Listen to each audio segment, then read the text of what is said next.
Assalamualaikum warahmatullahi wabarakatuh. Innal hamdalillah wassalatu wassalamu ala Rasulillah wa ala alihi wa sahbihi wa man tabi'ahum bi ihsan ila yaumil qiyamah. Kaum muslimin dan kaum muslimah yang semoga Allah rahmati, Bapak dan Ibu yang semoga Allah berkati. Alhamdulillah kita senantiasa bersyukur kepada Allah yang sempurna di dalam dzatnya, sempurna di dalam namanya, sempurna pula di dalam sifat dan perbuatannya. Tidak ada keberuntungan yang paling besar kecuali keberuntungan seorang muslim ketika dia bersandar kepada Allah dan memurnikan ibadahnya kepada Allah dan tidak menyekutukan Allah. Allah tidak akan pernah mengecewakan dia dalam kehidupan di dunia dan tidak akan mengecewakan dia di akhirat. Makanya siapapun yang dia telah bersandar kepada Allah tidak akan kecewa selama-lamanya dalam kehidupan dunia dan kehidupan kelak dia di kampung akhiratnya. Makanya setiap orang mukmin apabila dia mendapatkan satu masalah, ketika dia bersandar kepada Allah, maka dia akan mengatakan pada setiap masalah itu, saya punya Allah yang jauh lebih besar daripada setiap masalah yang saya jumpai. Dan itulah yang menjadikan kita beruntung ketika kita bersandar kepadanya.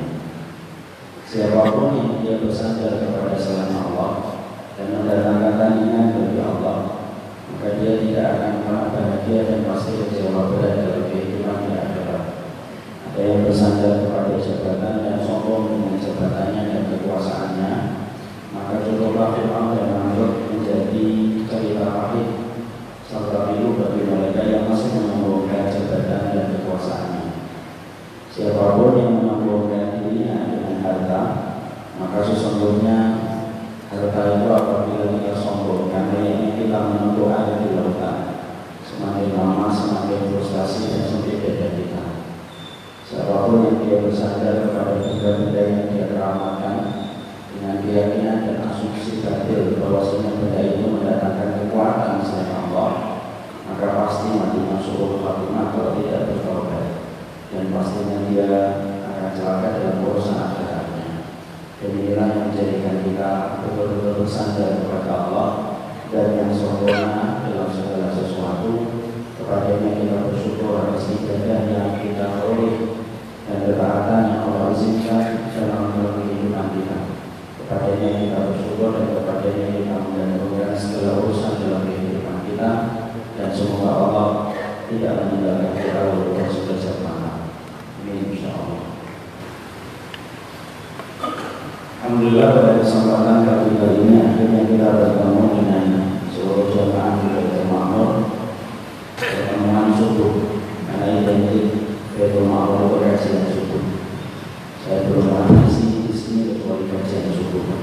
Dan memang subuh itu kalau di Baitul Ma'mur bahasa berbeda dengan ribuan jamaah yang datang. Saya ingat apa yang disampaikan Hasan Basri ketika beliau ditanya, maka kami merasakan keberanian setiap subuh. Saat pasti kemudian menjawab, karena kalau waktu subuh orang munafik belum pada bangun, jadi ibadahnya belum tercampur dengan orang munafik. Maka sama pula kalau hari ini kita mencium keberanian di waktu subuh di Baitul Ma'mur, mungkin banyak orang munafik yang belum bangun. Jadi akhirnya ibadahnya masih segar untuk hidup dan masih lezat untuk menikmati segar ketaatan dan ibadah kita. Semoga Allah selalu menjaga diri kita dari penyakit kemunafikan, dan salah satunya tidak mampu melaksanakan sholat subuh secara berjamaah, dan semoga Allah mematikan kita dalam kondisi husnul khatimah. Kita pada kesempatan hari ini akan menyampaikan tentang sebuah tema yang kita berikan judul antara ujian, musibah dan adab. Tapi sebelum kita menyampaikan tema itu secara khusus, tentunya kita menyatakan doa kita khusus kepada saudara-saudara kita di Lombok, di Palu dan Donggala. Semoga mereka yang telah meninggal dunia diampuni dosa-dosa mereka oleh Allah dan diterima arwahnya dan diterima pula seluruh amal kebaikannya. Dan bagi keluarga yang masih disisakan hidup oleh Allah, semoga mereka memiliki kesabaran dan ihtisan yang besar kepada Allah untuk mengharapkan pahala dari satu ujian yang mereka rasakan, dan semoga mereka diberikan pengganti yang lebih baik. Kenapa kita memilih tema ini? Tentunya sebagian dari kita sudah memaklumi, karena hari ini kita dihubung dengan banyak masalah dan banyak dihubung dengan ujian dan musibah-musibah yang menimpa kepada kita. Dan kita ingin tahu bagaimana perspektif yang disampaikan oleh Allah dan Rasulnya dalam menyikapi masalah ini. Karena kita sering sekali mendapati pertanyaan, ini apakah ujian, apakah musibah, apakah ada? Karena banyak sekali orang-orang yang cepat sekali berkomentar, yang saya perhatikan terkadang tidak dipikirkan dulu ilmunya, sehingga lebih mudah berkomentar setelah menulis, baru kemudian dia berpikir.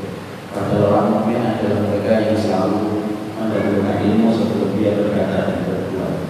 Tidak sedikit kaum muslimin ketika habis terjadi musibah di Lombok, Palu dan Donggala, maka cepat-cepat dia menulis sebuah status. Ini kalian penuh dengan dosa, penuh dengan kemaksiatan, makanya Allah ada kalian. Dan tidak sedikit pula yang menulis, ini karena keimanan kalian yang luar biasa, makanya Allah meninggikan derajat kalian. Dan kita bingung, ini yang benar bagaimana? Apakah ini ada? Apakah ini adalah ujian? Karena kalau kita gagal menjawab pertanyaan ini, maka kita khawatir kita tidak memiliki petunjuk dalam setiap peringatan yang Allah berikan dalam kehidupan kita. Makanya pada kesempatan hari ini kita akan mencoba untuk menguraikan tentang masalah ini supaya kita memiliki sikap dan petunjuk di dalam menyikapi berbagai musibah yang terjadi di sekitar kita. Dan semoga Allah memberikan baik dari apa yang akan kita sampaikan. Kita akan membagi tema ini menjadi beberapa poin, dan poin-poin ini kita berikan supaya memudahkan kita untuk mengerti dan lebih mudah untuk memahami. Poin yang pertama yang harus kita pahami di balik setiap ujian dan setiap musibah yang terjadi di sekitar kita. Poin yang pertama yang kita ingin sampaikan, pastikan bahwasanya Allah tidaklah mengirim satu peristiwa kejadian kecuali di balik satu peristiwa dan kejadian itu di dalamnya pasti ada tanda dan di dalamnya pasti ada peringatan yang Allah berikan dalam kehidupan kita. Semoga kita, saya, tidak menjadi orang yang buta terhadap ayat yang Allah berikan dalam setiap peristiwa. Karena Allah itu seperti dirinya dengan kata Al-Hakim, Maha Hikmah. Berarti kita menjumpai setiap peristiwa yang Allah berikan dalam kehidupan manusia itu selalu tidak pernah kecuali berdampingan dengan hikmah yang Allah berikan dalam kehidupan kita. Allah menciptakan kutu di atas rambut, Allah menciptakan semut, dan bahkan Allah menciptakan nyamuk sekalipun memiliki tujuan dan hikmah. Kalau kutu di rambut ternyata memiliki hikmah dan tujuan, terlebih lagi ketika kita menghadapi peristiwa yang besar, kita mendapati bumi tidak memiliki daya rekat, bumi tidak memiliki dan tanah tidak memiliki daya kekuatan untuk menanggung beban di atasnya, sampai kita perhatikan bagaimana power-power berjalan, rumah berjalan, semua peristiwa besar itu tidak mungkin Allah kirimkan kecuali di balik peristiwa itu ada peringatan dan ada ayat yang Allah berikan dalam kehidupan kita. Kenapa saya tekankan poin yang pertama? Karena hari ini kita betul-betul disuguhi oleh media. Setiap waktunya dan setiap saatnya itu data dan angka. Bahwasanya setiap peristiwa besar selalu ditutup dengan kata-kata gesekan bumi. Dan setiap peristiwa besar itu selalu ditutup dengan data dan angka. Bahwasanya itu cincin bumi yang sedang bergejolak ataupun yang lainnya. Yang mana ketika kita sudah mengkaitkan segala kejadian yang terjadi dengan kata-kata gesekan bumi, ataupun ketika kita mengatakan itu hanya fenomena alam, dan saya tidak setuju dengan kata fenomena alam. Kalau sudah ditutup dengan kata fenomena alam, akhirnya menguak pelajaran yang memberikan dalam setiap peristiwa ketika kita hanya disuguhi data dan angka. Orang yang beriman itu beda dengan kaum materialistik dan beda dengan orang kafir. Nanti orang kafir ketika memahami satu perkara mereka hanya punya akal, makanya mereka puas dengan data dan angka. Tapi orang yang beriman, dan semoga kita termasuk di dalamnya, orang yang beriman itu punya dua piranti kalau membaca satu kejadian. Piranti yang pertama dia memiliki piranti akal, piranti yang kedua dia memiliki piranti iman. Dan piranti iman itu tidak bisa dipahami kecuali kita memiliki keimanan kepada Allah Subhanahu wa Ta'ala. Makanya Allah kemudian menyampaikan kepada kita di dalam surat Yunus ayat yang ke-6, Inna fi ikhtilafil laili wan nahari wa ma khalaqallahu fis samawati wal ardi la ayatin liqaumin ya'qilun. Makanya Allah menyampaikan dalam surat Yunus ayat yang ke-6, tidaklah terjadi pergantian siang dan malam sampai terjadi penciptaan dari bumi dan langit kecuali di dalamnya ayat bagi mereka yang bertakwa. Jadi inilah yang menjadikan kita harus mengerti. Karena hari ini yang kita khawatirkan setiap musibah ada pelajaran akidah. Tapi pelajaran akidah itu menolak. Kalau kita keseringan mendengar media itu mengatakan gesekan sampai bumi, gesekan sampai bumi. Data dan angka kalau kita tidak sikapi dengan hati-hati, itu akan menggeser pelajaran besar yang Allah kirimkan dalam kehidupan kita ketika kita tidak mengkaitkan setiap peristiwa kembalinya kepada Allah, dan Allah itu selalu memiliki tujuan dalam setiap apa yang Allah berbuat. Bapak dan saya, kalau kita semakin pintar, maka setiap kita berkata dan berbuat selalu memiliki tujuan. Beda dengan orang bodoh dan gila. Orang bodoh dan gila itu tidak punya tujuan. Kalau ngomong tinggal ngomong, kalau berbuat tinggal berbuat. Karena mereka tidak punya akal dan mereka tidak punya, kemudian tidak punya kemampuan intelektual.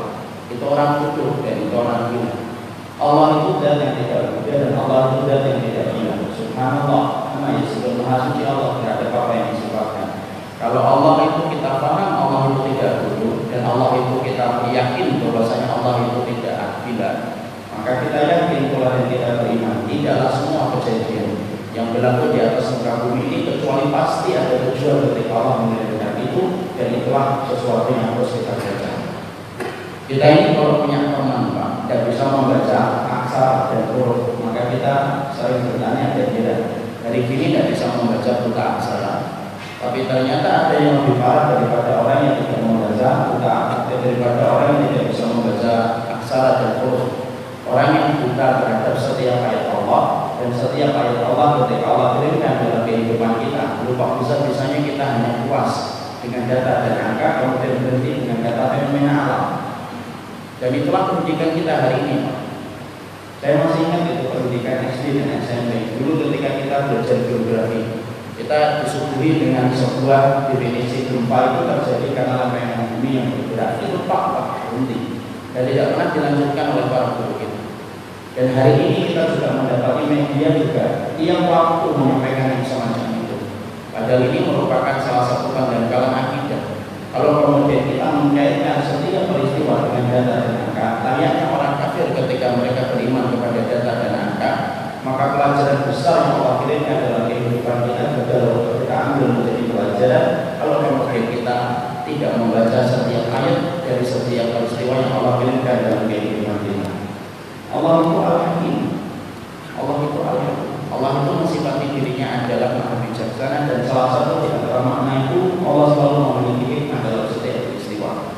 Makanya inilah yang menjadikan kita.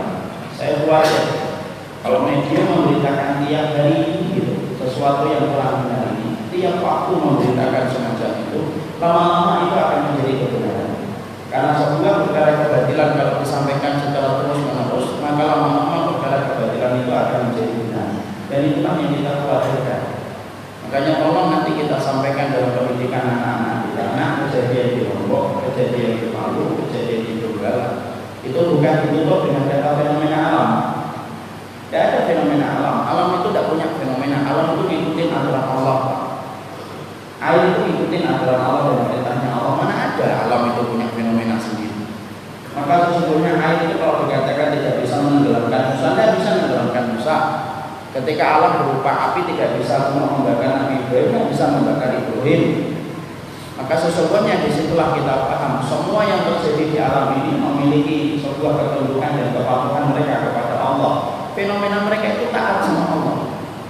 Dan ketika kita tidak mengimani perkara yang pertama ketika menyampaikan ini, saya khawatir akhirnya hilang itu pelajaran besar yang Allah kirimkan kepada kita, dan akhirnya kita khawatir sebagaimana orang munafik. Orang munafik itu Pak, Allah sebutkan di dalam surat At-Taubah, Allah kirimkan kepadanya adab sekali, 2 kali dalam 1 tahun, itu pun tidak membuat mereka kembali kepada Allah.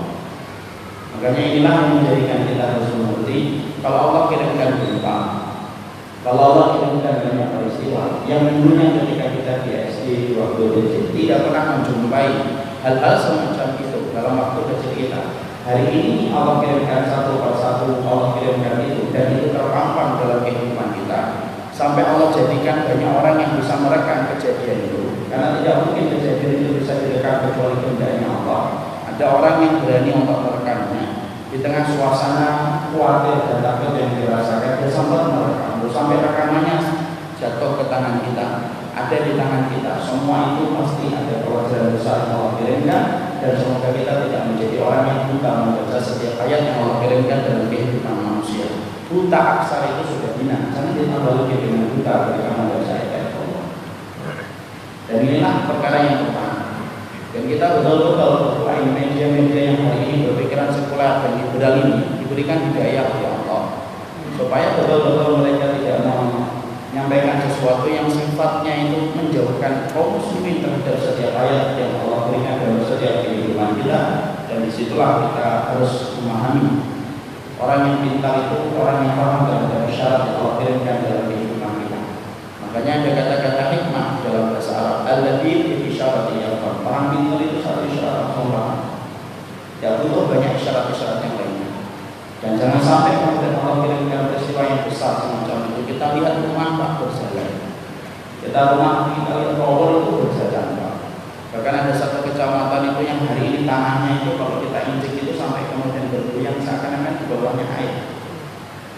Itu peristiwa sebesar itu kemudian kita kok masih menganggapnya fenomena alam. Terus butuh berapa ayat lagi Allah akan kirimkan supaya kita mampu membaca. Atau jangan-jangan bisa jadi kita membacanya ketika kita sudah menjadi korban waliyadzubillah, dan kita berlindung dari kekhawatiran dan ketakutan kita dari hal yang semacam itu. Makanya itulah yang pertama yang kemudian kita harus miliki, pemahaman iman. Piranti orang beriman itu berbeda dengan kaum materialistik. Kaum materialistik selalu melihat setiap peristiwa dengan data dan angka, lalu ditutup dengan kata fenomena alam. Tetapi orang yang beriman, mereka tidak hanya mencukupkan dengan data dan angka, ada iman di balik semua peristiwa. Memang betul Pak, gempa itu gesekan lempeng bumi. Siapa yang mengingkari? Saya pun nggak mengingkari. Memang betul kemudian itu termasuk bahwasanya kawasan kita cincin bumi. Betul, saya tidak mengingkari itu. Tapi pertanyaan saya kepada mereka yang selalu mengandalkan data dan angka, siapa yang menggerakkan lempengan bumi dan siapa yang memberikan peristiwa itu? Dan itulah pertanyaan yang tidak bisa dijawab kecuali datang dari orang yang beriman ketika kita memahami Allah yang kirimkan dan Allah yang memberikan itu supaya menjadi pelajaran bagi orang-orang yang bertakwa. Dan itu yang pertama. Yang kedua, yang kita harus pahami ketika kita melihat kejadian ini, yaitu adalah kalaulah nanti hari ini Pak, ataupun besok, ataupun lusa, kemudian kita mendapati di handphone kita ada video-video dan ada foto-foto ya, yang membuat kita miris, teriris-iris perasaan kita. Maka pastikan bahwasanya setiap peristiwa besar yang kita sudah jumpai dan banyaknya korban yang kita jumpai dengan pemandangan-pemandangan miris yang menyayat hati, pastikan ya itu tidak akan pernah keluar kecuali karena rahmatnya Allah, dan Allah tidak pernah zalim kepada setiap manusia dan setiap makhluknya apapun pelajaran yang Allah berikan. Karena Allah menyampaikan kepada kita di dalam surat Al-Anfal 51, wa annallaha laisa bidzallamin lil 'abid. Allah itu tidak pernah zalim kepada kehidupan manusia.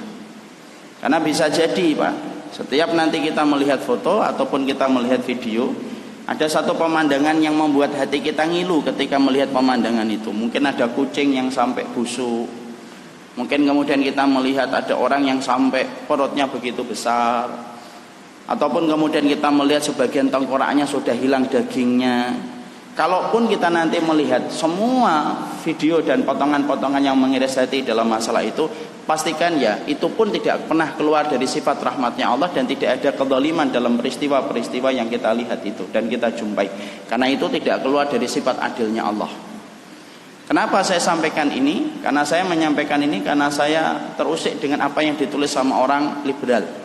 Ketika dia mengatakan, kalaulah memang setiap dosa itu mengundang adab, koma, kata dia, maka berarti Allah itu pemarah dan zalim kepada hambanya. Masya Allah, ini luar biasa tulisan kayak gini. Kalau ada orang yang berani mengeluarkan statement bahwasanya Allah itu zalim dalam kehidupan hambanya, pertanyaan kita simpel, tidak usah dijawab pakai dalil. Terus yang nggak zalim siapa? Kalau Allah sudah kita katakan zalim, Pak Demu enggak zalim, Budimu yang enggak zalim. Kalau kemudian kita sudah berani mengatakan bahwasanya Allah itu zalim, dan ketika dia berani mengatakan Allah itu pemarah, waliyadzubillah, semoga Allah meluruskan itu lisannya dan jempolnya itu. Kalau enggak, semoga Allah memberikan balasan. Karena tidak mungkin Pak, kemudian dalam setiap peristiwa yang kita jumpai, kecuali semuanya itu merupakan bagian dari rahmat Allah yang sempurna. Kita tadi sholat saja, sholat qabliyah 2 rakaat, subuh 2 rakaat, kita telah menegaskan sifat rahmatnya Allah itu 4 kali Pak, setiap kita membaca bismillah. Karena memang rahmat Allah besar dalam setiap kejadian. Apapun peristiwa besar yang menimpa manusia tidak pernah keluar dari keadilan Allah, dan keadilan Allah selalu dikaitkan dengan sifat rahmatnya Allah. Itulah setiap peristiwa yang kita harus pahami. Kalaupun kita mendapati ada orang yang dalam kondisi mengenaskan itu, bahkan ketika kita melihat itu sedih dan teriris-iris, ngilu hati kita, itu pun tidak keluar dari sifat rahmatnya Allah. Karena Allah itu telah menetapkan sifat rahmat, dan Allah mengharamkan dirinya untuk zalim kepada setiap makhluknya. Makanya ada hadis qudsi, inni haramtud dzulma ala nafsi wa ja'altuhu muharraman bainakum. Aku ini haramkan kezaliman pada diriku, kata Allah, dan aku jadikan kezaliman itu haram di antara kalian. Nah, itulah yang Allah tegaskan ketika Allah memberikan sifat pada dirinya. Makanya kita ambilkan contoh Pak, ibu saja Pak, tidak mungkin zalim sama anaknya. Berapa banyak kita mendapati ibu rela tidak tidur Pak, supaya anaknya tidur. Itu seorang ibu Pak. Ini anak saya qadarullah agak kurang sehat, tadi malam agak rewel gitu, tidak tidur itu. Istri saya tidak tidur deh, supaya anaknya tidur. Itu ibu Pak. Ibu saja kalau kemudian dia punya ayam 1 Pak, kemudian dia tidak punya uang untuk membeli lagi ayam, anaknya minta ayam, dikasih atau tidak Pak? Ibu dikasih Pak. Ibunya makan apa? Timun sama sambal. Itu ibu. Kalau bapak-bapak kan beda ya. Kalau bapak-bapak separuh-separuh, nah itu bapak-bapak. Makanya saya nggak mencontohkan bapak-bapak. Ibu-ibu. Kalaulah ibu-ibu di atas muka bumi ini, maka mereka rela memberikan rahmatnya yang tiada tara kepada putra-putranya ketika ada sesuatu, dan mereka rela tidak tidur, makan timun, makan sambal supaya anaknya tidur, supaya anaknya makan ayam. Itu ibu Pak. Bagaimana dengan Rabb yang menciptakan ibu di atas muka bumi ini ratusan miliar, puluhan miliar Allah pernah menciptakan ibu di atas muka bumi. Maka kalau kita berani mengatakan Allah itu zalim, terus siapa nggak zalim? Dan semua yang terjadi itu ketika Allah menimpakan azab bagi para pendosa, itu sifat adilnya Allah. Karena segala sesuatu pasti ada konsekuensinya. Kita melanggar di kantor, ada SP1, SP2, dan akhirnya bisa dipecat secara tidak terhormat. Itu kalau kita melanggar di sebuah kantor. Loh, apabila kita berbuat dosa, Allah sudah kirimkan peringatan-peringatan. Loh, kok kemudian kita tidak berhenti? Ya wajar Allah kirimkan peringatan keras supaya kemudian menjadi kebaikan, supaya orang itu tidak terus-terusan ketika melakukan kemaksiatan dan dosa itu. Tapi semua peristiwa besar yang Allah kirimkan dalam kehidupan kita itu selalu tidak pernah keluar dari sifat rahmatnya Allah yang sempurna dalam kehidupan manusia. Makanya inilah yang menjadikan kita nanti menjadi pegangan. Apapun video, apapun foto yang nanti kita jumpai dan kita dapatkan foto dan video itu, pastikan Pak, sesungguhnya itu tidak pernah keluar dari sifat rahmat Allah yang sempurna, karena Allah tidak pernah mendolimi kehidupan setiap makhluknya. Itu yang kedua. Yang ketiga, sekarang bagaimana kita ketika melihat peristiwa-peristiwa besar yang semacam ini, dengan kita mengkaitkan dengan Rasulullah Pak. Karena orang yang paling cerdas melihat sesuatu dan orang yang paling cerdas membaca sesuatu itu Rasul. Siapa orang yang paling cerdas di antara manusia? Bukan Albert Einstein. Itu produk Yahudi itu ngomong kayak gitu tuh. Orang kalau pintar IQ-nya Albert Einstein, Newton, alah enggak ada itu. Orang yang beriman tuh tahu orang yang paling cerdas itu Rasul. Gurunya langsung Allah, pembimbingnya malaikat Jibril, kurang apa itu Rasulullah. Makanya Nabi kita harus kemudian hadirkan dalam pembicaraan kita hari ini. Kenapa? Karena sesungguhnya barometer kita untuk faham tentang setiap ayat yang Allah berikan kepada kita, kalau kita merujuk kepada Nabi ketika Nabi melihat ada perubahan alam, supaya kita mampu mengukur kapasitas kita dalam iman ketika kita melihat Rasulullah Pak. Makanya mari kita hadirkan sebuah riwayat yang datang dalam riwayat Bukhari ketika Aisyah radhiyallahu anha itu menyampaikan tentang Rasulullah dan bagaimana sikapnya Nabi kalau melihat ada sesuatu dari alam ketika dia melihat tanda-tanda tertentu. Maka dikatakan oleh Ibunda Aisyah, Rasulullah itu dalam riwayat Bukhari, Rasul itu kalau melihat mendung langsung nampak wajah itu takut di wajahnya. Aqbala wa adbar. Masuk keluar kamar itu Rasulullah itu. Kalau Bapak tahu pingin kamar Rasulullah itu, yang sekarang jadi kuburannya Nabi, itulah kamarnya Rasulullah. Maka kemudian Rasulullah itu masuk keluar dan nampak di wajahnya itu ketakutan. Aisyah radhiyallahu anha ketika menjumpai Nabi dalam kondisi ketakutan yang semacam itu, ketika melihat mendung hitam menggelayut di langit, maka kemudian Aisyah menenangkan Rasulullah dan berkata, "Ya Rasulullah, innan nas idza ra'au ghaiman farihu raja'an bil matar." Ya Rasulullah, orang itu biasanya kalau melihat mendung itu senang ya Rasulullah. Farihu, mereka gembira.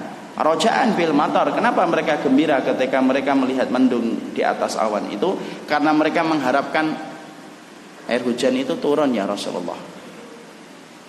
Maka ketika Nabi dikomentari oleh Aisyah yang semacam ini, perhatikan jawaban Rasulullah sallallahu alaihi wasallam. Beliau berkata kepada Aisyah, putri dari Abu Bakar As-Siddiq, "La ya binti Siddiq."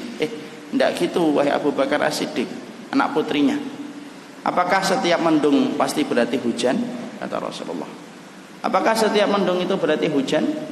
Lalu kemudian Rasulullah sallallahu alaihi wasallam kemudian membacakan satu ayat, yaitu surat Al-Ahqaf, dua ayat afwan, yaitu surat Al-Ahqaf ayat yang ke-24 25.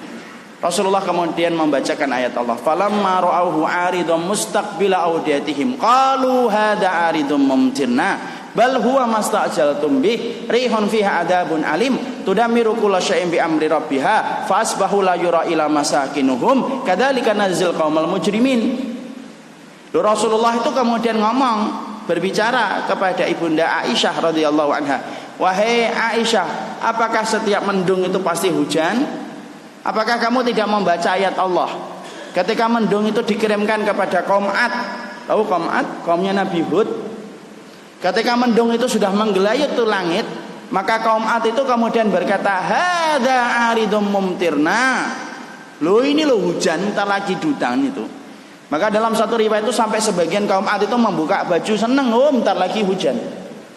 Allah kemudian berfirman, "Bal huwa masta'jaltum bih rihun fiha adabun alim." Loh, Allah kemudian berkata, "Loh, kamu kira hujan? Itu adab yang kalian meminta untuk disegerakan itu. Di dalamnya ada angin yang besar, memporak-porandakan itu kamu dari kaumnya Ad sampai kaumnya Ad itu porak-poranda dan tidak ada yang tersisa kecuali adalah tempat tinggal mereka yang disisakan oleh Allah, dan begitulah cara Allah ketika menimpakan siksa bagi orang yang berdosa." Itu Rasulullah membacakan ayat itu, Pak. Aisyah terdiam. Susah ini kalau nyontoh Rasulullah masalah ini, Masya Allah. Loh, sampai mendung itu bisa membuat Nabi itu ketakutan. Ketika beliau teringat bahwasanya mendung itu pernah disangka kaum Ad itu hadza 'aridum mumtirna. Ini hujan nih bentar lagi datang. Loh, sampai mereka buka baju, Pak. Mereka berharap itu kemudian mendung itu akan menurunkan hujan, tapi Allah kirimkan azab yang mereka minta disegerakan ketika mereka bicara kepada.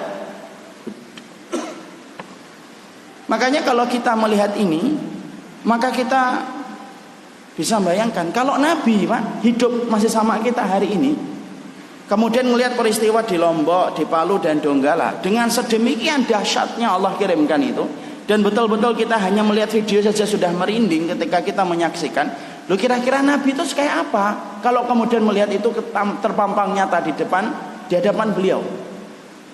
Makanya inilah yang menjadikan kita betul-betul akhirnya menghadirkan gambaran Rasul ketika beliau itu menghadapi perubahan, hanya mendung hitam saja sudah sedemikian takutnya. Loh, harusnya kita betul-betul paham. Berarti begitulah cara seorang mukmin ketika melihat satu tanda yang Allah telah berikan dalam kehidupan kita. Itu Rasul, Pak. Makanya kalau Rasulullah itu ada di sekitar kita, Masya Allah itu, maka pasti kita bayangkan itu bukan hanya ketakutan Nabi itu, bukan hanya keluar masuk. Mungkin Nabi akan nangis itu panjang itu ketika menyaksikan bagaimana umat itu dan bagaimana masyarakat ditimpa dengan adab ketika beliau masih hidup.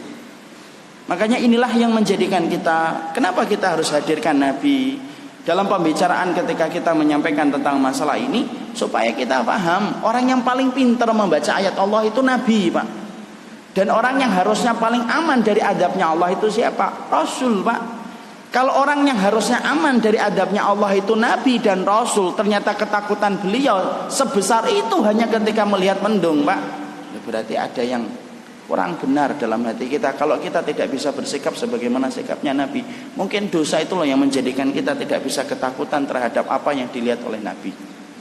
Makanya inilah yang menjadikan akhirnya kita memahami supaya peristiwa-peristiwa alam yang terjadi itu mengingatkan kita kepada kaum-kaum sebelum kita yang telah diadab oleh Allah disebabkan pembangkangan mereka kepada setiap nabi dan setiap rasul yang telah diutus dalam kehidupan mereka, tetapi kemudian mereka membantah dan meninggalkan perintah-perintah Allah dan Rasulnya. Makanya itulah yang diceritakan oleh Ibunda Aisyah ketika menceritakan bagaimana Nabi Shallallahu Alaihi Wasallam ketika melihat mendung, hanya melihat mendung saja, tapi ketakutan Nabi begitu besar. Dan beliau mengingatkan itu kepada peristiwa yang menimpa kepada kaum Ad, kaumnya Nabi Hud ketika mereka mendapatkan ujian, mendapatkan adab dari angin yang memporak-porandakan mereka dan tidak ditinggalkan dari mereka kecuali adalah tempat tinggal mereka. Itu yang ketiga yang kita harus pahami. Yang keempat harus kita mengerti. Yang keempat adalah saya ingin menyampaikan, tidak semua penyimpangan dan tidak semua kemaksiatan itu harus berakhir dengan azab. Ya. Kenapa saya ingin menyampaikan poin ini? Karena sekali lagi ada tulisan itu, orang liberal lagi, inisialnya Ulil, ya itu inisialnya Ulil Absar. Ini disorting kan? Ini kita sampaikan jawaban untuk dia. Tulisan yang dia sampaikan pada salah satu cuitannya adalah dia mengatakan begini: kalau memang homo, lesbian itu menjadi penyebab adabnya Allah, lalu kenapa negara-negara yang membolehkan dan melegalkan homo dan lesbian itu, kenapa mereka kondisinya negaranya itu aman dari musibah-musibah alam?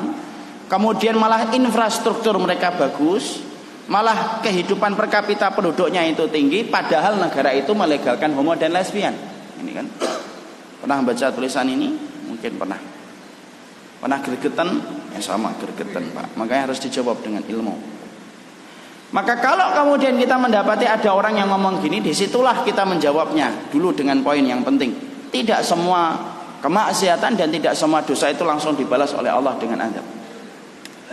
Tapi ternyata Allah menerangkan kepada kita di dalam surat Al-An'am 44. Allah berfirman pada ayat itu. Ayat ini nanti tolong dibuka di rumah. Allah berfirman pada ayat itu, "Falamma nasu ma dzukkiru bihi, fatahna 'alaihim abwaaba kulli syai'in, hatta idza farihu bima utu akhadnahum baghtatan fa idahum mublisun."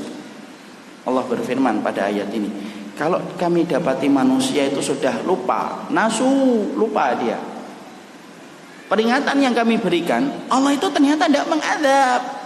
Pada ayat ini Allah terangkan, apa yang Allah lakukan? Fatahna, kami buka itu kesenangan-kesenangan duniawi untuk mereka. Kalau mereka sudah lupa terhadap peringatan yang kami berikan, fatahna alaihim abwaaba kulli syai'in, kami bukakan semua kesenangan duniawi yang tidak pernah mereka dapatkan dan tidak mereka peroleh sebelumnya. Hatta idza farihu, sampai mereka tenggelam dengan semua kesenangan duniawi yang telah Allah bukakan kepada mereka setelah mereka bermaksiat dan melampaui batas.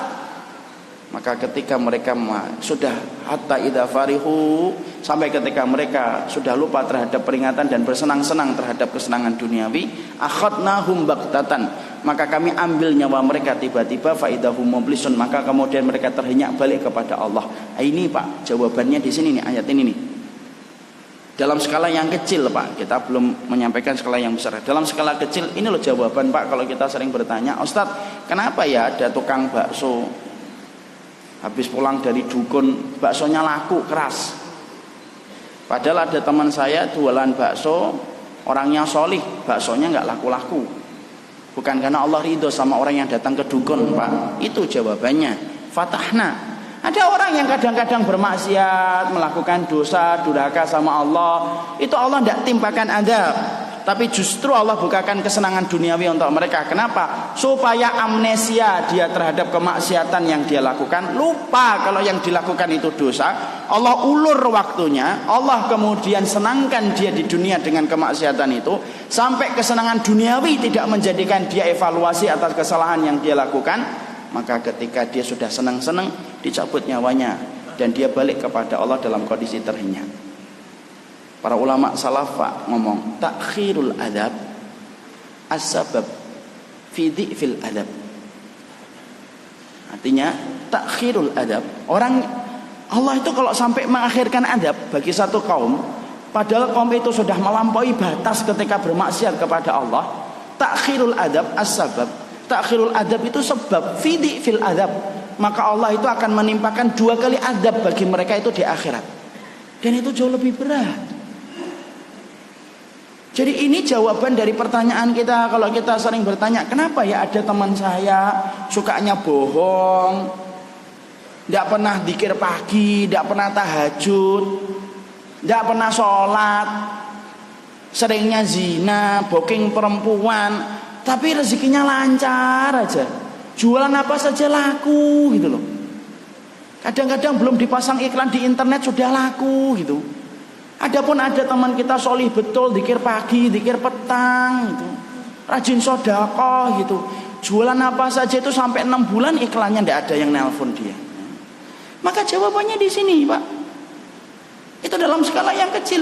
Dan itu pula yang kita pakai dalam skala yang besar ketika ada pertanyaan dari salah satu orang liberal ketika dia bertanya, kenapa kalau homo dan adab, kalau homo dan lesbian yang dikatakan sebagai penyebab adab, lalu negara yang memperbolehkan homo kayak Belanda melegitimasi perbuatan homo dan lesbian, kondisi mereka baik-baik aja kok.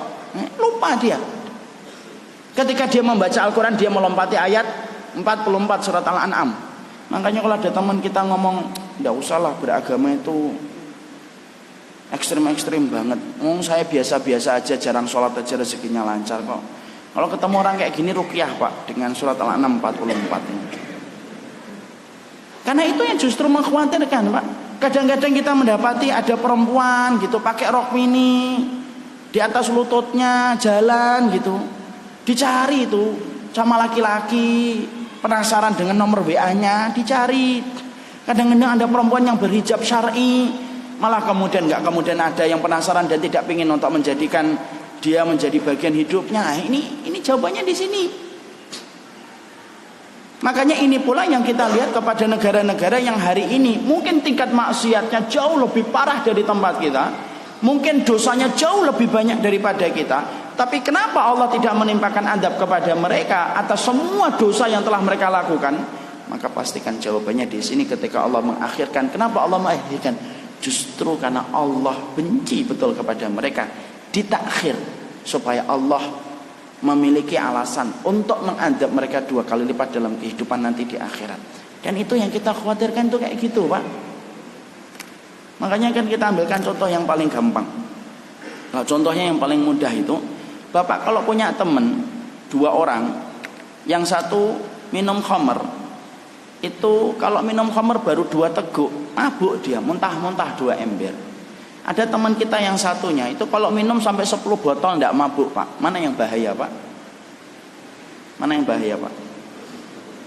Yang 10 botol tidak mabuk. Tapi bukan pengalaman ya, Pak ya. Kenapa yang paling bahaya itu yang minum botol sampai 10 itu tidak kemudian mabuk loh, Pak? Kalau ada teman kita minum baru 2 teguk mabuk sampai muntah 2 ember, itu biasanya nanti kalau kita ajak lagi, bukan kita, kalau diajak lagi untuk kemudian minum mabuk itu, hati-hati nih kalau tidak dijadikan celah nanti fitnah. Kalau kemudian sampai kemudian dia dimintain sama temannya, kok kamu nggak mabuk lagi? Enggak lah, mikir-mikir Pak dia, mau mabuk lagi gimana? 2 teguk aja 2 ember gitu. Enggak lah, saya enggak mau mabuk lagi lah. Kenapa? Karena 2 teguk aja muntah-muntah, Pak. Yang bahaya itu kalau teman kita 10 botol tidak mabuk-mabuk, maka mungkin tiap malam dia akan mabuk. Kalau ditanya kamu kok tiap malam mabuk, ya alhamdulillah sih saya tidak mabuk dan tidak muntah loh, Pak. Mesti nyebutin kata alhamdulillah itu. Bahaya atau tidak bahaya? Itu jawabannya ya Bang Ulil ya. Tolong didengar. Karena kemudian itulah perkara yang kemudian kita harus pahami.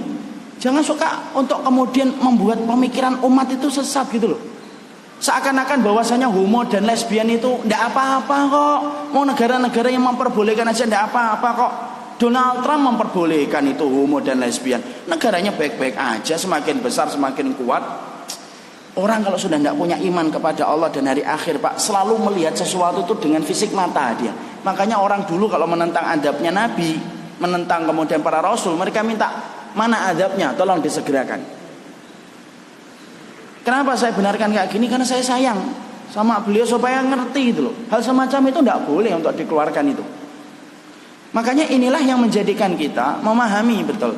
Bagaimana ketika kita memahami tentang persoalan yang semacam ini, kalau kita mendapati ada orang kok melakukan adab, kok melakukan kemaksiatan, kok nggak diadab, itu lebih membahayakan. Ada orang makan riba, tapi keluarganya baik-baik saja, itu malah bahaya, Pak. Saya pernah ditanya, kalau seorang bapak-bapak, Ustaz, ini ada teman saya makan riba, dia kerja di tempat riba, anak-anaknya pun makan di tempat riba, tapi kok baik-baik aja kehidupannya, Ustaz. Loh, itu yang membahayakan. Akhirnya apa? Dia akan terus menikmati riba yang kemudian dia dapatkan dan dia peroleh, dan dia tidak pernah merasa bersalah. Dan yang kita khawatirkan, yaitu akhadnahum baqtatan fa idahum mublisun, dicabut nyawanya oleh Allah tiba-tiba dan kemudian terinjak kembali kepada Allah. Jadi ini jawaban buat beliau. Ya, karena seorang mukmin harus saling memberikan nasihat. Maka inilah yang kemudian harus kita sampaikan, bahwasanya tidak ada itu kemudian orang kalau tidak dikasih adab itu berarti perbuatan itu menjadi halal. Bapak kalau kemudian minum tidak mabuk, kemudian merubah hukumnya? Tidak. Bapak kalau pakai kemudian berzina, orang yang kemudian bapak zina kemudian senyum, ridho gitu, kemudian merubah hukumnya zina? Tidak. Karena tidak semua orang itu ketika mereka melakukan dosa itu dikasih adab oleh Allah langsung di dunia. Ada yang ditahan oleh Allah, kemudian diulur oleh Allah, dan kemudian akhirnya kemudian Allah timpakan adab 2 kali lipat dalam kehidupan di akhirat, dan adab akhirat itu selalu lebih berat. Itu selalu lebih berat. Makanya lihat, Pak, ada orang yang berzina 1 kali 2 kali kena HIV, banyak. Ada orang yang berzina ratusan kali sama banyak perempuan. Loh, sampai matinya bukan karena HIV, bukan karena AIDS, matinya karena sebab yang lainnya. Kenapa orang 2 kali 3 kali ada yang langsung kena AIDS dan HIV? Itu justru malah menjadi kebaikan supaya dia bertaubat. Tapi kalau ada orang sampai ratusan kali berzina kok nggak kena AIDS, HIV, nah itu yang paling bahaya. Kenapa? Dia tidak akan menghentikan laju zina yang dilakukan ketika kemudian dia menyadari dirinya baik-baik saja ketika melakukan dosa. Bapak kalau kemudian di kantor melakukan kesalahan, sekali pertama kali sudah khawatir itu, ternyata kesalahan itu dibiarkan nggak mendapatkan SP, Pak, surat peringatan 1 kali 2 kali 3 kali, kok nggak ada SP, Pak? Bapak terus-terusan itu, dan terus kemudian akan melakukan perbuatan itu, dan itulah yang kita khawatirkan. Itulah poin yang keempat yang kita jawab, bahwasanya tidak semua adab itu, tidak semua kemaksiatan itu langsung dibayar oleh Allah dengan adab ketika di dunia. Dan kita harus paham, Pak, yang namanya homo itu berat, Pak. Homo itu, karena homo itu salah satu perkara yang menghalalkan terjadinya banyak musibah dalam kehidupan kita, itu homo dan lesbian. Memperbolehkan zina saja sudah menyebabkan gempa, apalagi ketika kita mempersilahkan tentang perilaku homo dan lesbian. Makanya hukuman hudud itu yang paling berat itu hukuman apa? Hukuman yang paling berat itu, Pak, adalah hukuman homo dan lesbian. Makanya dalam Islam hukuman hudud itu yang paling berat kepada homo dan lesbian, ditaruh di tempat yang tinggi, didorong, kemudian ketika jatuh lalu kemudian akhirnya dia dilempari dengan batu. Dan itulah yang kita jumpai ketika kita melihat perbuatan homo dan lesbian. Itu yang keempat, poin yang keempat tentang masalah tersebut. Sekarang poin yang kelima. Poin yang kelima setelah kita membahas poin yang ke 1, 2, 3, dan 4, yang kelima, sekarang apa perbedaan antara ujian, musibah, dan azab? Tapi sebelum kita membahas, yaitu adalah perbedaan antara ujian, musibah, dan azab, kita bahas dulu persamaan. Apa itu persamaan antara ujian, musibah, dan azab? Ada nggak persamaannya, Pak, antara ujian, musibah, dan azab? Ada. Apa kemudian yang menyamakan antara ujian, musibah, dan azab? Yang menyamakan antara ujian, musibah dan adab itu satu. Supaya kita balik kepada Allah ketika Allah mengirimkan itu bagi mereka yang disisakan oleh Allah untuk hidup dan untuk menjalani sisa hidupnya. Supaya kemudian menjadi peringatan dan supaya menjadi pembelajaran untuk mereka. Ya. Jadi kalau ada orang mendapatkan ujian, mendapatkan musibah dan mendapatkan adab, persamaannya itu apa? Supaya mereka kembali kepada Allah, ada titik nol untuk dia balik kepada Allah. Sambilkan analogi yang gampang, Pak. Bapak kalau dapetin ada orang yang gali sumur, ada orang gali sumur, kemudian kita dari atas ngelihat dia gali sumur, kita lemparin uang, Pak, 100.000. Apa yang dilakukan orang itu? Penggali sumurnya ketika ada 100.000 dari atas, dia ngambil 100.000. Lemparin lagi, Pak, 100.000 dari atas, maka pasti penggali sumurnya ngambil lagi itu uang 100.000, Pak. Coba yang dilempari jangan uang 100.000, diganti, Pak. Digantinya itu apa? Pakai kerikil yang agak gedean dikit gitu. Kemudian kita incer batok kepalanya, pakai tenaga setengah dalam aja, enggak usah pakai tenaga dalam. Lempar ke batok kepalanya, Pak. Kira-kira penggali sumur tadi ketika dilempari kerikil kemudian sampai kena batok kepalanya, kira-kira ngambil kerikil atau ngelihat ke atas, Pak? Dia akan ngelihat ke atas. Siapa yang lemparin kerikil saya? Itu analogi, Pak. Kadang-kadang kita dikasih rezeki, nikmat, malah justru kemudian kita tidak pernah melihat ke atas. Itu yang sering terjadi. Kita dikasih mobil, jarang melihat ke atas. Kita dikasih AC, jarang melihat ke atas. Kita dikasih berbagai macam kenikmatan, seringnya kita lupa untuk melihat ke atas. Tapi giliran kita mendapatkan satu hal yang sakit, biasanya kita baru merintih ketika melihat ke atas. Nah, itulah persamaan, Pak. Adab itu Allah kirimkan, ujian Allah kirimkan, musibah Allah kirimkan, itu salah satu di antara persamaannya itu mengembalikan kita kepada titik nol supaya kita balik kepada Allah. Makanya kan ada orang, Pak, yang mendapatkan adab karena dia dengan dosanya, tapi akhirnya menjadi titik balik dia bertaubat. Contoh, Bapak mungkin pernah mendapatin ada orang Australia, anak muda yang namanya Ali Banat. Pernah dengar kisahnya? Penuh kemaksiatan kata dia, melakukan perkara yang tidak bermanfaat. Ketika dia penuh kemaksiatan dan melakukan perkara yang tidak bermanfaat, tiba-tiba dia didiagnosa sebagai penderita penyakit kanker tingkat lanjut. Kemudian dia menderita penyakit yaitu kanker dengan tingkat lanjut. Maka kemudian akhirnya ketika dia menceritakan semua proses kemaksiatan dan dosa yang pernah dia lakukan, ketika dia mendapati penyakit kanker tingkat lanjut, apa yang terjadi?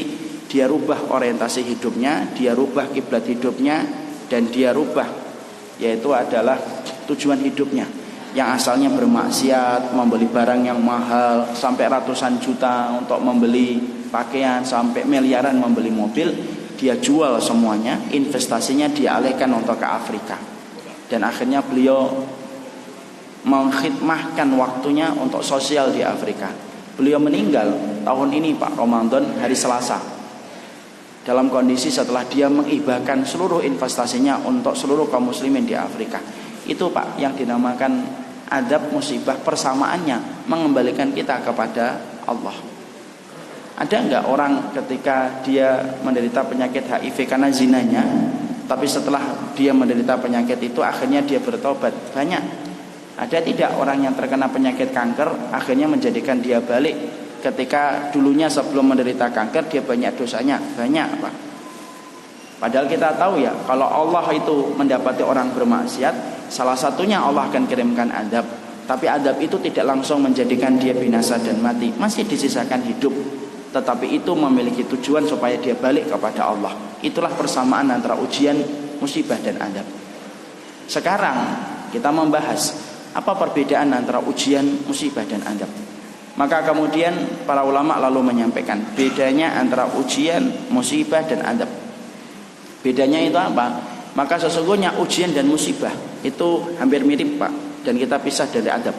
Kita bahas dulu ujian dan musibah. Ujian dan musibah itu, maka sesungguhnya ujian itu lebih umum daripada kata musibah. Karena kata ujian itu disebut di dalam bahasa syariat itu dengan kata al-bala. Al-bala itu ujian. Dan kalau kita membuka kata al-bala di dalam mu'jam, di dalam kamus, maknanya itu ada 3. 1, nikmat. 2, ibtila, cobaan. Yang ketiga, yaitu adalah makruh, sesuatu yang dibenci oleh jiwa kita. Itu ujian, Pak. Tapi ujian itu tidak identik dengan sesuatu yang menyedihkan dan tidak identik dengan sesuatu yang bersifat kehilangan. Makanya kalau kita punya anak kita cakep sekali, itu ujian atau tidak? Ujian. Kita punya istri kita cantik banget, ujian atau tidak, Pak? Ujian. Jangan ngomong itu musibah, Pak. Kalau ngomong musibah bisa panjang perkara. Kamu itu musibah bagi saya, susah, Pak. Bapak nggak dibuatin kopi pagi-pagi. Karena apa? Kita akan mengatakan kalau istri kita cantik banget gitu, itu ujian. Anak kita pinter, itu ujian. Kita dapat mobil, itu ujian. Kita dapat rumah besar, itu ujian, Pak. Karena ujian itu tidak selalu bersifat kehilangan, dan ujian itu tidak identik dengan kesedihan. Itu ujian. Berarti ujian itu lebih umum daripada kata musibah. Musibah, Pak, disebutkan oleh Allah di dalam Al-Quran 10 kali. Dan musibah itu selalu identik dengan makruh, sesuatu yang dibenci oleh jiwa. Kehilangan, penderitaan, penyakit, maka itu disebut dengan musibah. Maka ketika kita mendapati ujian dan musibah, perbedaannya, maka sesungguhnya di sini kita akan membedakan antara ujian, musibah dengan adab, Pak. Ujian dan musibah itu identitas yang Allah berikan kepada mereka yang beriman. Itu ujian dan musibah, Pak. Makanya tidaklah Allah turunkan ujian dan musibah kecuali mereka yang beriman. Kecuali mereka yang beriman itu mendapatkan ujian dan musibah. Kenapa makanya kemudian orang yang paling keras ujian dalam hidupnya itu siapa? Para nabi dan para rasul. Dan Allah tidak pernah timpakan ujian dan musibah itu kecuali orang yang beriman. Semakin kita beriman, semakin kemudian kita diuji. Makanya Rasulullah kemudian bersabda, Inna asyaddan nasi balaan al-anbiya'u fal-anbiya. Orang yang paling keras ujian hidupnya itu nabi dan para nabi, Pak. Itu ujian dan musibah.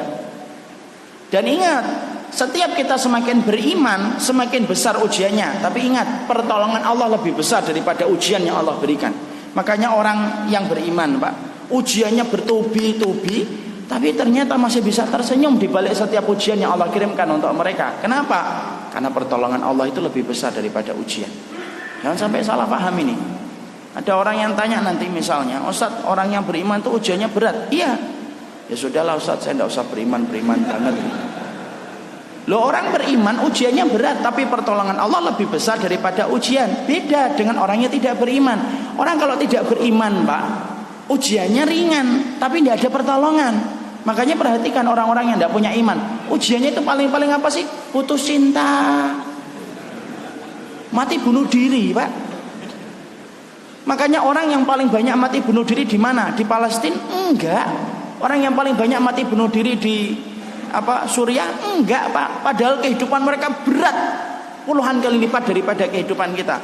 Kita ngikutin taklim aja masih ada kopi, teh, roti. Saya aja belum dikasih tehnya.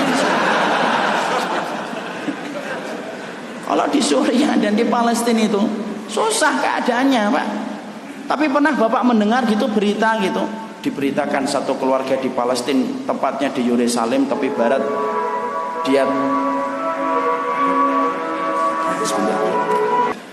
jadi yang dinamakan dengan ujian dan musibah itu adalah berlaku kepada orang yang beriman, Pak.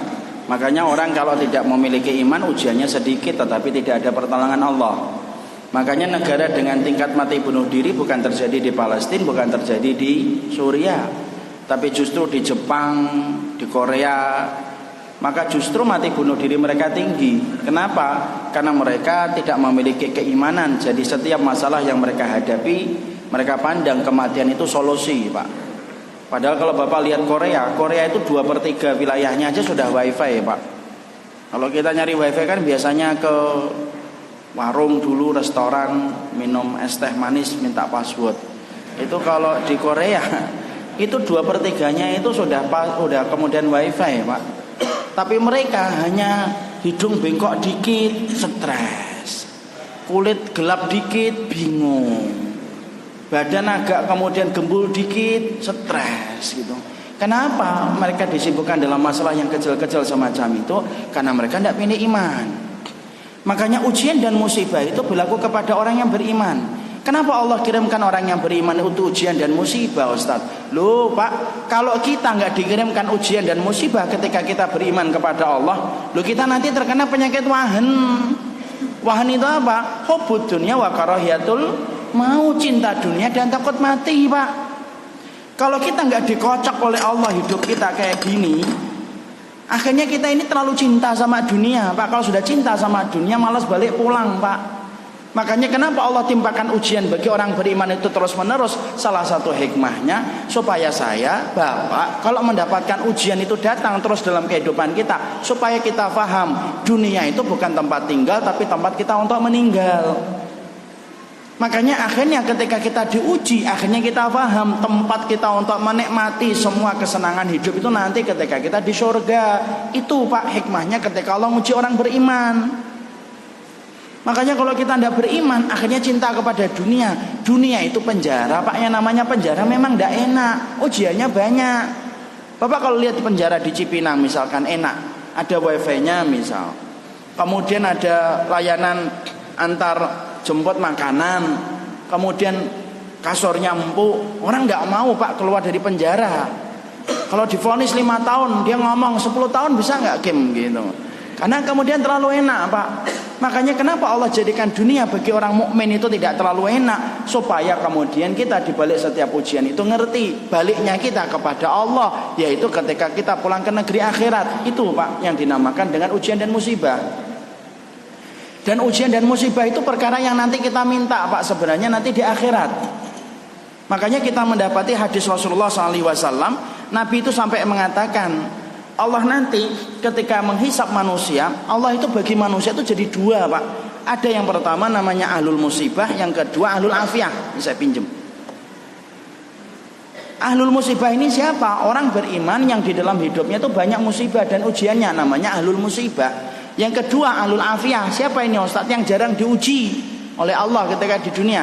Dibagi oleh Allah jadi 2. Lah Allah kemudian berfirman kepada malaikat, hitung itu ahlul musibah dosa-dosanya.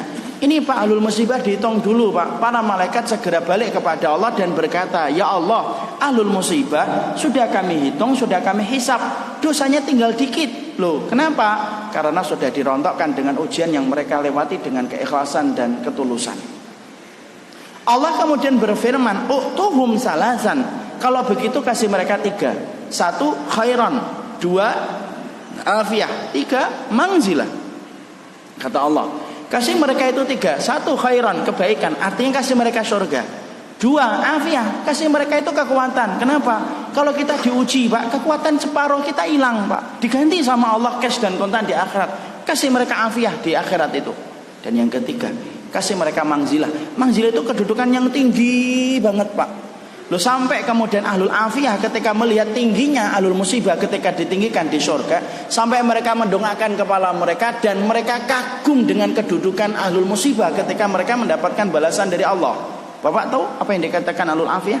Ahlul afiyah kemudian berkata, ya Rabb, ya Allah, kalau kami tahu di balik setiap ujian dan musibah setinggi itu Engkau akan tinggikan mereka di akhirat, tolong ya Allah hidupkan kami lagi, uji kami, potong-potong kami dari daging-daging kecil dan tetap bisa bernafas, tidak apa-apa, walaupun kesakitan seumur hidup kami, selama kami tahu sebesar ini Engkau memberikan kedudukan yang tinggi bagi orang yang mendapatkan musibah dalam hidupnya. Tuh Pak, bukan setelah ini Bapak minta musibah loh ya, tidak boleh. Kenapa kita tidak boleh minta musibah? No, musibah itu tidak usah diminta, apa? Itu proses alam dalam kehidupan orang yang beriman. Jangan mengatakan ya Allah timpakanlah kepada saya ujian yang berat. Datang malah tidak kuat nanti. Kita tetap nunggu, Pak. Dalam proses iman sudah diatur oleh Allah, Pak. Itu namanya ujian dan musibah. Yang kedua, adab, Pak. Apa bedanya?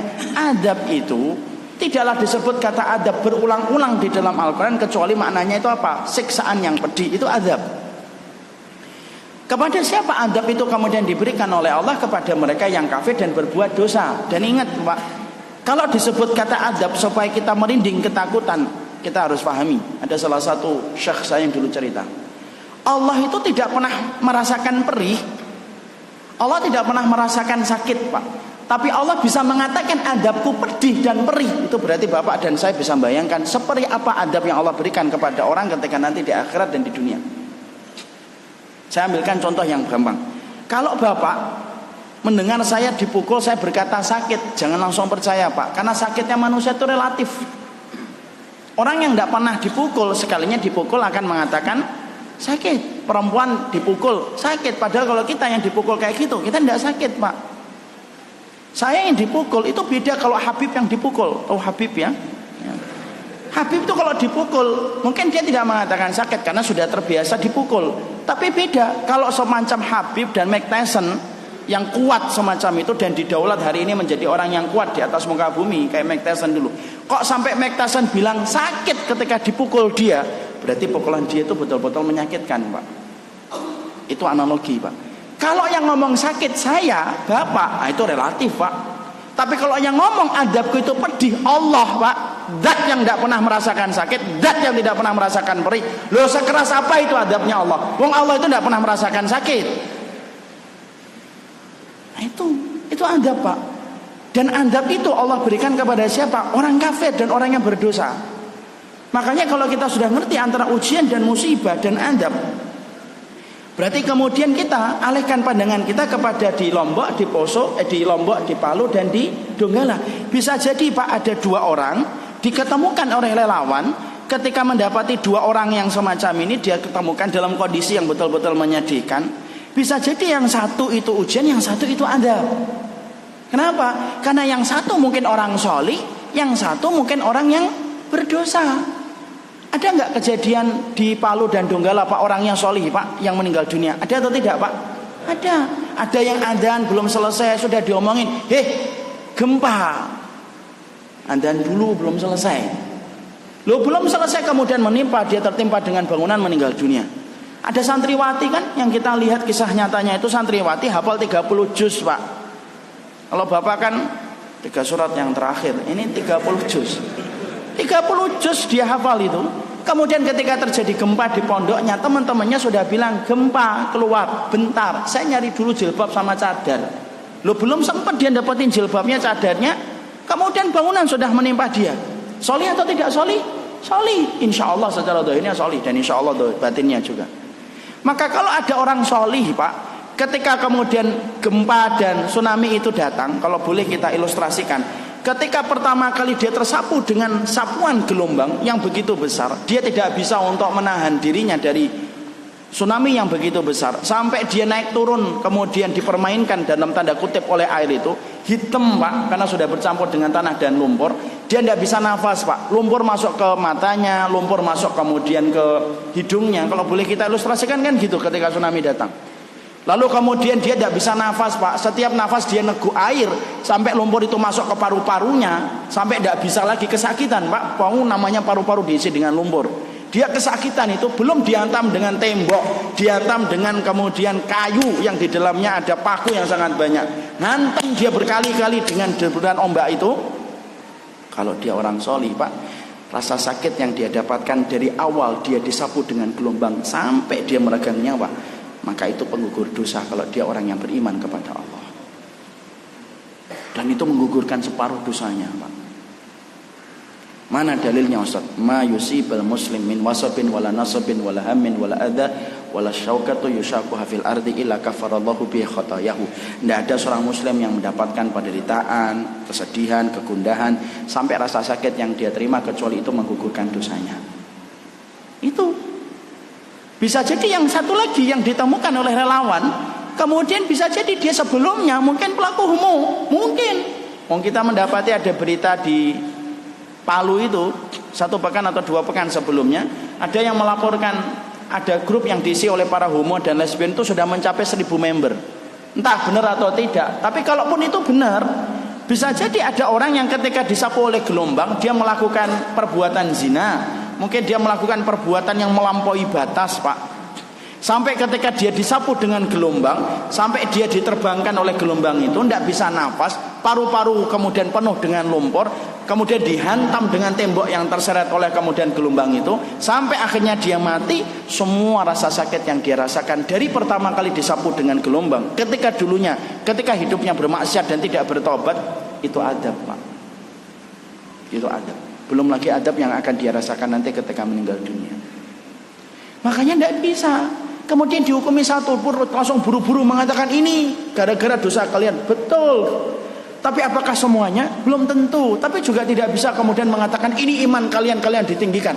Jangan gitu. Nanti kalau kita terlalu merekomendasikan diri terlalu tinggi, akhirnya lupa pelajaran yang Allah kirimkan dalam kehidupan kita. Makanya kalau saya ditanya kejadian Palu Donggala, saya mengatakan itu penjelasannya terperinci, akhi. Tidak bisa dengan satu jawaban sederhana. Makanya itulah yang menjadikan kita memahami. Mungkin kita bertanya, Ustadz, kenapa orang solih itu kena, Ustadz? Bukankah dia solih? Bukankah dia hafal Quran? Bukankah dia mempertahankan adzan? Tapi kenapa kok dia terkena azab yang sama, terkena hal yang sama dengan orang yang melakukan dosa atau yang melakukan ritual kesyirikan ketika memberikan sesajen kepada lautan? Perhatikan jawabannya, Pak. Maka sesungguhnya dijawab oleh Allah di dalam surat Al-Anfal ayat yang ke-25. Wattaqu fitnatal la tusibanna alladziina dzalamu minkum khassah. Takutlah kamu dan perialah dirimu dari sebuah musibah azab yang tidak hanya mengenai kepada orang dolim tetapi juga mengenai kepada orang solih. Kapan? Kalau kita membuka di dalam tafsir, ketika orang solih mungkin sudah putus asa dan mendiamkan kemungkaran terjadi. Kalau sudah membiarkan kemungkaran terjadi, Allah sapu bareng, disapu bareng-bareng itu oleh Allah dalam satu musibah bersama-sama dan satu kejadian. Makanya azab itu kan tidak bisa, Pak. Misalkan gelombang datang milih-milih kan tidak bisa, Pak. Datang sud gitu, terus belok kanan, terus belok kiri, terus kiri terus kanan lagi gitu. Tidak mungkin, Pak. Sapu bareng gitu, Pak. Makanya kita teringat kepada apa yang pernah disampaikan oleh Aisyah radhiyallahu anha. Aisyah itu pernah ditanya seorang laki-laki, wahai ibunda Aisyah, wahai Ummul Mukminin, kenapa Allah kirimkan gempa? Perhatikan jawaban ibunda Aisyah. Beliau mengatakan idastabahu zina. Kalau zina sudah dihalalkan, Bapak, zina sudah dihalalkan. Padahal zina itu lebih ringan daripada homo. Yang parah itu homo, apalagi sudah dihalalkan homo. Idastabahu zina wasyaribu al-khumur. Kalau sudah dihalalkan zina, sudah dihalalkan khamar dan orang sudah kembali minum minuman keras. Wa darabu bil ma'azif, dan mereka sudah tenggelam lagi dengan musik-musik dan meninggalkan kitabullah. Kemudian gharallahu fi samaihi, Allah akan kemudian cemburu di atas langit. Faqala lil ardi, maka bumi itu, maka Allah berkata, mewahyukan kepada bumi, yal ardu tazalzali, bumi, goncanglah dikit kamu. Maka kemudian bumi, antaranya Allah yang taat sama perintah Allah, dia berguncang, Pak, sesuai dengan perintah yang Allah berikan. Entah begini, entah begini. Itu sesuai dengan apa yang Allah perintahkan. Maka kemudian Allah berkata di atas arasy-Nya, fa in tabu wa nazau. Kalau mereka bertaubat, melepaskan dosanya, langsung mereka beristighfar kepada Allah, berhenti di situ. Dah, jangan bergerak lagi. Wa illa hadamaha alaihim. Kalau enggak berhenti, hancurkan mereka semuanya. Dan itu yang dikatakan oleh Ibunda Aisyah. Kemudian Ibunda Aisyah ditanya, kaifa bil mu'minin? Bagaimana orang mukmin yang terkena di situ? Padahal dia tidak menghalalkan zina, tidak minum khamr, dan dia tidak kemudian bermain dengan musik. Bagaimana dengan orang mukmin yang di tempat itu? Dikatakan oleh Ibunda Aisyah, bal rahmatan lil mu'minin wa adzaban lil kafirin. Orang mukmin yang mendapatkan di situ kejadian itu sama dengan orang kafir ataupun orang yang berdosa, maka rahmat bagi orang yang beriman, tapi adab bagi orang kafir dan yang berdosa. Itu kata Ibunda Aisyah. Ibunda Aisyah bagi jadi dua. Kenapa ada orang solih terkena itu, Pak? Ya biasanya karena amar ma'rufnya nahi mungkarnya tidak ditegakkan. Dan itulah yang menjadikan kita akhirnya paham. Berarti kita mengerti kondisi yang di situ, itu menjadikan kita paham. Berarti tidak ada satu gempa kecuali Allah kirimkan sebagai peringatan bagi kita. Makanya dalam riwayat yang lainnya sampai disampaikan oleh Rasulullah, kalau kemudian Allah sudah kirimkan wahyu, Allah kirimkan perintah kepada bumi untuk bergerak, kok manusia tidak balik kepada Allah, Pak? Kata Rasulullah, Allah akan kirimkan gempa terus menerus. Dalam satu riwayat Abu Hurairah, Allah akan kirimkan gempa terus menerus. Sebagaimana kalau mutiara yang putus, mutiara itu, Pak, kalau mutiara kalau putus, tek gitu ya, jatuhnya cepat atau jatuhnya lama, Pak? Cepat, tek, tek, tek, tek, tek. Dan itu jawaban dari apa yang saya tanyakan, Pak. Allah, Pak, saya sama teman-teman para ustadz yang lainnya dan tim-tim kemanusiaan itu masih mengirimkan bantuan ke Lombok. Kita masih membangunkan rumah-rumah di sana, kita galang donasi, kita mulai kirimkan gitu. Loh, belum selesai Pak, masih banyak rumah-rumah di Lombok yang belum kita recover Pak. Belum selesai, tidak ada 1 bulan Pak, Allah kirimkan kejadian Palu dan Donggala. Loh, Palu dan Donggala belum selesai, sudah Allah kirimkan itu gempa-gempa susulan di Bondowoso dan yang lain sebagainya Pak. Jawabannya apa? Saya cari di kitab Pak. Semua kitab yang menceritakan tentang gempa saya buka. Dan salah satunya saya dapatkan dari riwayat Abu Hurairah. Kalau Allah sudah kirimkan peringatan, sampai Allah jadikan bumi itu bergetar sebentar, ketika dia bernafas, kata Imam Ibnu Qayyim, itu bernafasnya bumi ketika kemudian gempa itu. Kok manusia tidak berhenti dari dosanya, terus menerus dia melakukan dosa itu lagi, maka Allah akan kirimkan gempa terus tanpa putus-putus, sebagaimana kalau mutiara yang putus dari benangnya. Coba Pak, siapa yang nggak takut kalau kayak gini? Allah, jadi jangan pengecut loh. Nabi itu orang yang paling takut terhadap satu musibah kalau sudah berkaitan alam Pak. Makanya inilah yang menjadikan kita, semoga kejadian ini tidak ditutup dengan kata fenomena alam. Hilang Pak pelajarannya Pak, kalau kemudian ditutup dengan kata fenomena alam. Udah gitu kita yang kemudian menyalahkan media, dengerin lagi. Kalau semuanya ditutup dengan fenomena alam, gesekan lempeng bumi, rusak Pak kehidupan iman kita. Kalau kemudian hanya itu saja yang kita konsumsi tiap waktunya, disitulah akhirnya kita paham. Inilah saatnya Pak, gerakan kita taubat nasional ini. Dan kita harus ngingetin teman-teman kita yang kemudian masih berdosa itu. Kenapa Pak? Kalau kita biarkan, itu kayak kita naik kapal Pak. Ada yang berusaha untuk membocorkan kapal, kemudian kita diem Pak. Yang tenggelam bukan hanya niatnya membocorkan Pak, semuanya akan tenggelam. Mari kita ingatkan dengan baik, dengan ma'ruf. Tidak bisa dibiarkan kayak gini gitu loh. Dan kita lihat kan, semuanya itu Masya Allah itu hanya nanggepnya itu fenomena alam, gesekan lempeng bumi, ya habis Pak. Musnah itu pelajaran dari Allah kalau sudah kayak gitu tuh. Dan kita harus kemudian paham itu. Mari kita perbanyak sedekah. Mari kita kemudian tegakkan amar ma'ruf nahi mungkar. Kalau enggak Pak, wallah tidak ada yang paling mengkhawatirkan kecuali apa yang disampaikan oleh Rasul. Allah kirimkan musibah gempa sebagaimana potongan kalau mutiara yang terputus dari benangnya. Nah, disinilah kita paham. Kalau kemudian kita bahas panjang lagi, ada masih panjang. Apa yang harus dilakukan Ustaz? Saya singkatkan. 1, kembali kepada Allah.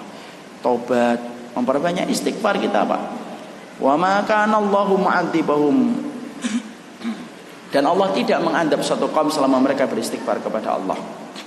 Kemudian kita banyak bersedekah, banyak bantu Pak. Irhamu man fil ardi yarhamukum man fis sama.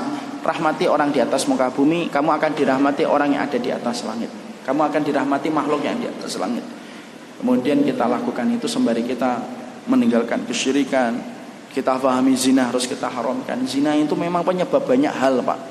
Selalu kalau kata musibah itu ada kaitannya dengan zina. Itu yang saya ngeri Pak. Itu zina Pak.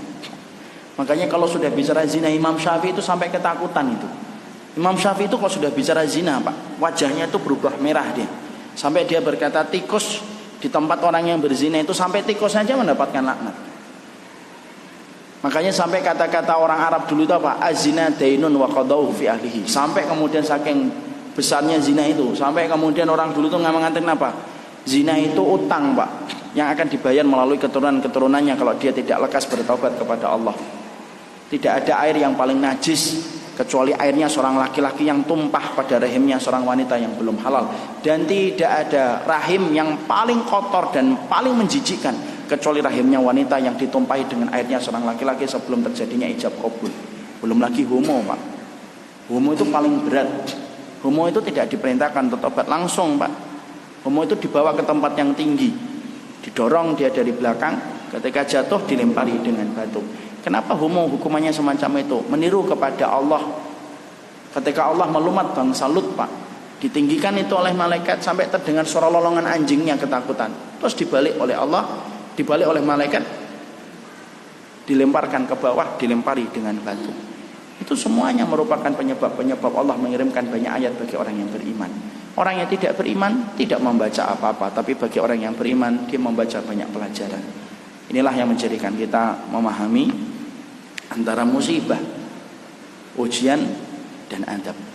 Semoga Allah memberikan keberkahan, menjadikan kita bertobat kepada Allah dan beristighfar kepadanya dalam setiap kesalahan kita. Diperbanyak Pak istighfar kita hari-hari ini Pak. Terus terang saya ketika kejadian ini kita beristighfar setiap waktunya kepada Allah. Allah tidak akan mengadab kita selama kita beristighfar, meminta ampunan kepada Allah dengan ketulusan hati dan menyesali setiap dosa dan kemaksiatan yang kita lakukan. Jadi kita sampaikan 5 tadi, saya jelaskan lagi supaya kita ingat. 1, setiap kejadian selalu Allah memberikan pelajaran. 2, setiap kejadian tidak pernah keluar dari sifat rahmatnya Allah dan Allah tidak pernah zalim kepada manusia. 3, maka kita meniru dan kita melihat bagaimana manusia paling cerdas ketika melihat satu kejadian, dan itu Rasulullah hanya melihat mendung saja ketakutan. 4, tidak setiap penyimpangan dan kemaksiatan dihukum dengan adab, tapi ada yang dibiarkan oleh Allah di takhir adabnya nanti di akhirat, dan itu 2 kali lipat ketika di akhirat. Yang kelima, bedakan antara ujian, musibah dan adab. Ujian dan musibah itu berlaku kepada orang beriman, adab berlaku orang kafir dan orang yang berdosa. Persamaannya, kalau yang masih disisakan hidup akan mengembalikan kita kepada Allah. Adab itu ada 2, ada adab istiqsal, ada adab yang masih menyisakan sisa. Adab kaum sebelumnya Nabi itu adab istiqsal, Pak. Satu kaum habis, tidak ada yang disisakan. Kalau sekarang setelah adanya Nabi, adab istiqsal sudah tidak ada. Adanya apa? Adab yang masih disisakan orang yang hidup. Orang yang hidup itu dijadikan oleh Allah untuk kemudian membaca peringatan itu dan kembali kepada Allah. Tapi kalau orang sudah mati hatinya, Pak, kata Allah itu apa? Apakah kamu tidak perhatikan orang-orang munafik? Kami berikan kepada mereka adab 2 kali dalam 1 tahun, 1 kali dalam 1 tahun, itu pun tidak balik kepada Allah. Tapi persamaannya, adab itu menjadi titik balik kita kepada Allah. Ujian dan musibah bagi orang yang beriman, kemudian adab bagi orang kafir. Kenapa terjadinya gempa? Setidaknya 3. Kalau zina sudah dihalalkan, khamar sudah dihalalkan, dan yang ketiga, ketika sudah tenggelam dengan bermain musik. Wallahu a'lam bishawab. Ini yang dapat kita sampaikan dalam pertemuan hari ini. Semoga Allah memberikan keberkahan atas apa yang kita kaji. Karena matahari sudah tinggi, kelihatannya tidak usah ada pertanyaan. Karena kelihatan dari wajahnya bapak-bapak kelihatannya sudah paham terhadap materi. Jadi kita istirahat, gantian kita pindah ke amal dan aktivitas yang lainnya. Semoga Allah memberkahi kita, memberikan kebaikan untuk kita, dan memberikan petunjuk, dan menjauhkan kita dari segala mara bahaya dan adab serta ujian dan musibah. Subhanakallahumma wa bihamdika asyhadu an la ilaha illa anta astaghfiruka wa atubu ilaika. Assalamualaikum warahmatullahi wabarakatuh.